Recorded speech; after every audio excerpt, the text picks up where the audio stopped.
1909 के Indian council act, जिसे Morley Minto सुधार भी नाम दिया गया था, उसके 10 साल के बाद अंग्रेजों को एक नए एक्ट की आवश्यकता पड़ी, जिसका नाम था भारत शासन अधिनियम, गवर्नमेंट ऑफ इंडिया एक्ट 1919, जिसे मॉन्टेग्यू चेम्सफोर्ड सुधार के नाम से भी जाना जाता है। फ्रेंड्स, क्या कारण हुए कि 10 साल के बाद ही एक नया एक्ट अंग्रेजों को लाना पड़ा? मैं आज आपको इसके बारे में बहुत डिटेल में बताने जा रहा हूं। एक एक कॉज और सभी प्रोविजंस को मैं आपको बताऊंगा।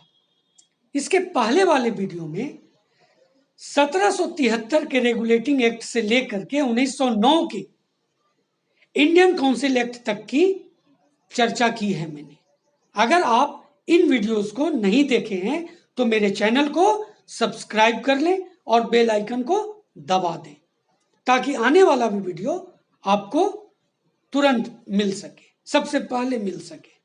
तो चलिए आज शुरू करते हैं 1919 का गवर्नमेंट ऑफ इंडिया एक्ट, जिसे मॉन्टेग्यू चेम्सफोर्ड सुधार के भी नाम से जाना जाता है। Friends, government of India act जो 1919 में लाया गया था, इसको मॉन्टेग्यू चेम्सफोर्ड सुधार के नाम से भी जाना जाता है। क्यों जाना जाता है? तो एडविन मॉन्टेग्यू जो थे उस समय भारत के राज्य सचिव थे तथा लॉर्ड चेम्सफोर्ड भारत के तत्कालीन वायसराय के पद पर आसीन थे। एक समिति बनाई गई थी फ्रेंड्स, जो इनको प्रस्ताव को अंतिम रूप देने में सहयोग दिया था। उस समिति में कौन कौन थे मैं उसको बताता हूं आपको। उसमें थे सर विलियम ड्यूक, भूपेंद्र नाथ बसु, चार्ल्स रॉबर्ट। इनकी सदस्यता में यह समिति बनाई गई थी, जो इन्हें कौन कौन मॉन्टेग्यू और चेम्सफोर्ड को इन्होंने सहयोग किया था इस प्रस्ताव को अंतिम रूप देने में। यह एक्ट जो था ना फ्रेंड्स, वो 1919 में पारित हुआ था, लेकिन इसे लागू 2 साल के बाद 1921 में महारानी विक्टोरिया के पुत्र ड्यूक ऑफ कनॉट द्वारा किया गया था। भारत मंत्री लॉर्ड मॉन्टेग्यू ने 20 अगस्त 1917 को ब्रिटिश संसद में यह घोषणा की थी कि ब्रिटिश सरकार का उद्देश्य भारत में एक उत्तरदायी शासन की स्थापना करना है।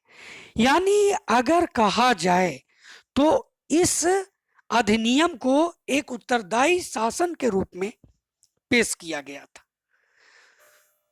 तो फ्रेंड्स, आपको मैंने अभी तक क्या बताया? ये गवर्नमेंट ऑफ इंडिया एक्ट 1919 का मैंने आपको एक इंट्रोडक्शन दिया। अब मैं आपको एक एक कारणों पर प्रकाश डालूंगा। मैं बताऊंगा कि आखिर ये अंग्रेजों को लाने की आवश्यकता क्यों पड़ी। 1919 के अधिनियम के पारित होने के बहुत से कारण थे फ्रेंड्स। इसमें पहला क्या था? मार्ले मिंटो सुधार से असंतोष। क्योंकि मैंने आपको वीडियो के शुरू में ही बताया कि सिर्फ 10 साल में क्या जरूरत हो गया, तो सबसे बड़ा कारण असंतोष। ये सुधार सिर्फ नाम का था, ये तो कहीं ना कहीं हमें बांटने की साजिश थी। 1909 का जो मार्ले मिंटो सुधार हुआ वो पूरी तरह से त्रुटिपूर्ण था और अपर्याप्त भी था। पूरा चीज उसमें नहीं दिया गया था।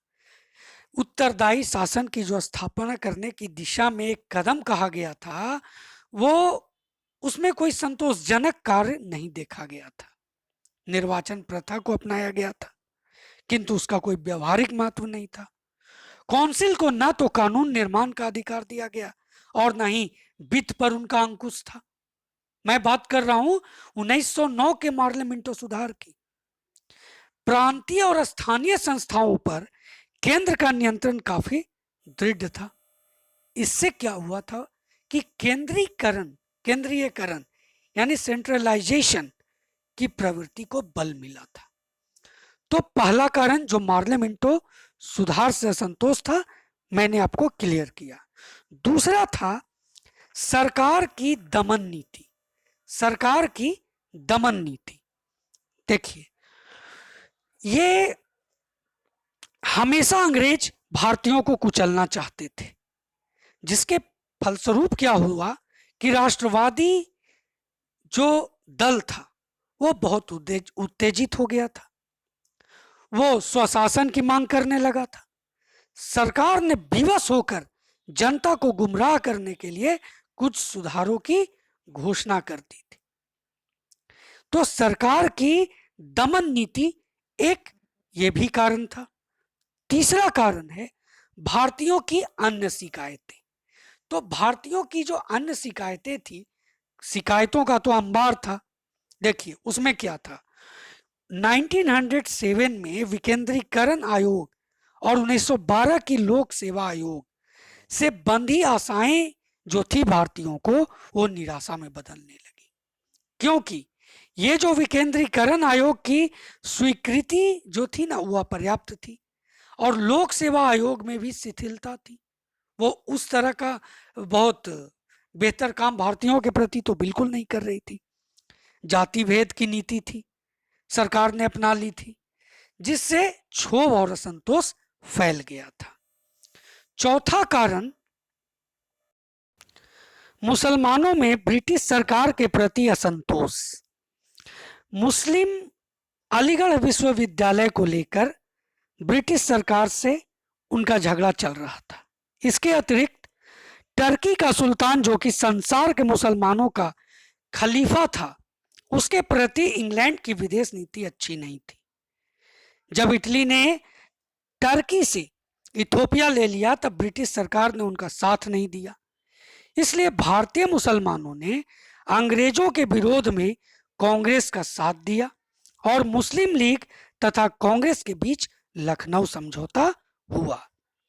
तो वो मुसलमान जिनको खुश करने के लिए 1909 का मार्ले मिंटो सुधार लाया गया था, उनमें अब असंतोष आ गया था।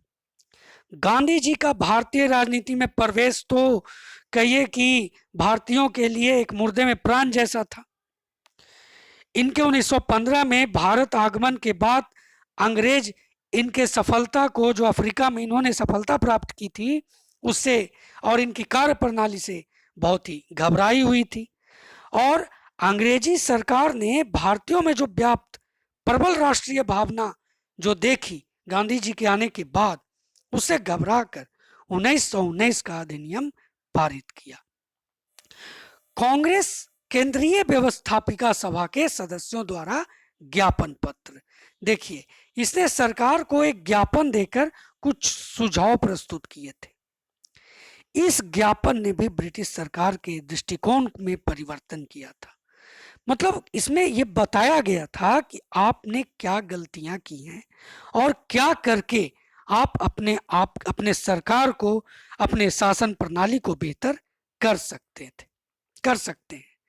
प्रथम विश्व युद्ध, ये तो फ्रेंड्स समझिए कि इसने आग में घी का काम किया, क्योंकि 1914 में यह युद्ध आरंभ हुआ था, फर्स्ट वर्ल्ड वॉर, और भारतीयों का युद्ध में सहयोग प्राप्त करने के लिए ब्रिटिश सरकार ने बहुत से वादे किए थे, बहुत से घोषणाएं की थी।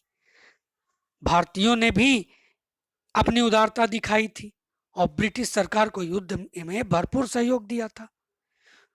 लेकिन इन घोषणाओं और जो इससे आशाएं बढ़ी थी, युद्ध समाप्त होने के बाद इस पर कार्य न करने से अंग्रेजों के द्वारा भारतीयों में असंतोष व्याप्त हो गया और भारतीयों में इसके प्रति एक विद्रोह की भावना पनप रही थी। गांधी जी को भी मतलब अंग्रेजी सरकार का सार्जेंट कहा गया था।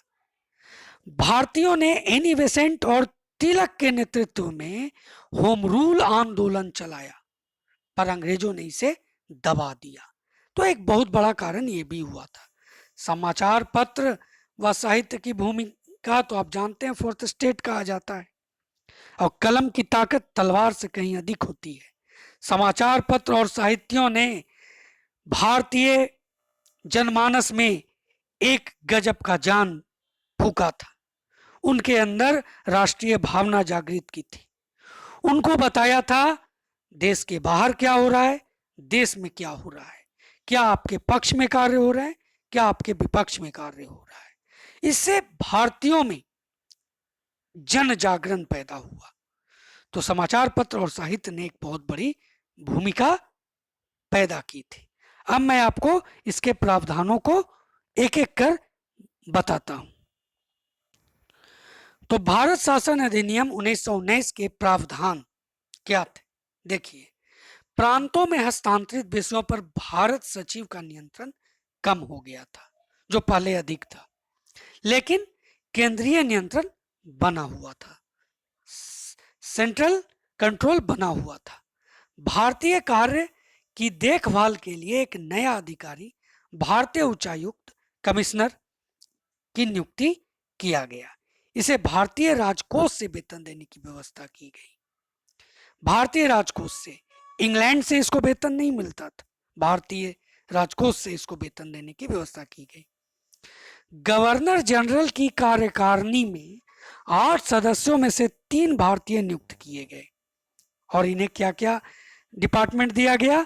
तो लॉ, लेबर, एजुकेशन, हेल्थ और इंडस्ट्री डिपार्टमेंट सौंपे गए। विषयों को पहली बार केंद्रीय व प्रांतीय भागों में बांटा गया। विषयों को केंद्रीय और प्रांतीय दोनों भागों में बांटा गया। राष्ट्रीय महत्व के विषय को केंद्रीय सूची में शामिल किया गया, जिस पर गवर्नर जनरल सपरिषद कानून बना सकता था। तो कहने का मतलब कि ये विषय जो 2 भागों में बटे, केंद्रीय और प्रांतीय, सबसे पहले 1919 के अधिनियम से ही इसकी शुरुआत हुई थी। ये क्वेश्चन आता भी है कि सबसे पहले किस अधिनियम से इसकी शुरुआत हुई। देखिए, विदेशी मामले, रक्षा, राजनीति संबंध, डाक और तार, सार्वजनिक ऋण, संचार व्यवस्था, दीवानी तथा फौजदारी कानून एवं कार्यप्रणाली इत्यादि सभी मामले केंद्रीय सूची में थे। प्रांतीय महत्व के विषयों पर गवर्नर कार्यकारिणी तथा विधानमंडल की सहमति से कानून बनाता था। प्रांतीय महत्व के जो विषय थे वो थे स्वास्थ्य, स्थानीय स्वशासन, भूमिकर प्रशासन, शिक्षा, चिकित्सा, जल संभारण यानी जो मतलब वाटर रिसोर्सेज, ये वाटर वगैरह का जो डिपार्टमेंट है, अकाल सहायता, शांति व्यवस्था और एग्रीकल्चर, ये सभी प्रांतीय महत्व के विषय थे। जो विषय इन दोनों में नहीं थे यानी हस्तांतरित नहीं किए गए थे, वे सभी के सभी केंद्रीय माने गए। तो फ्रेंड्स, ये था प्रावधान। तो मैंने कहने का मतलब है कि मैंने आपको भारतीय शासन अधिनियम के पारित होने के कारण और इसके प्रावधान, इसका परिचय के सहित आपको बताया। इसमें हो सकता है कहीं कुछ बातें छूट गई हो, तो आप कमेंट बॉक्स में उसको लिखिएगा। आपको यह वीडियो कैसा लगा उसे भी लिखिएगा, ताकि आगे के वीडियो बनाने में मैं इन सब बातों का ध्यान रखूं। तो फ्रेंड्स, आज यहीं तक।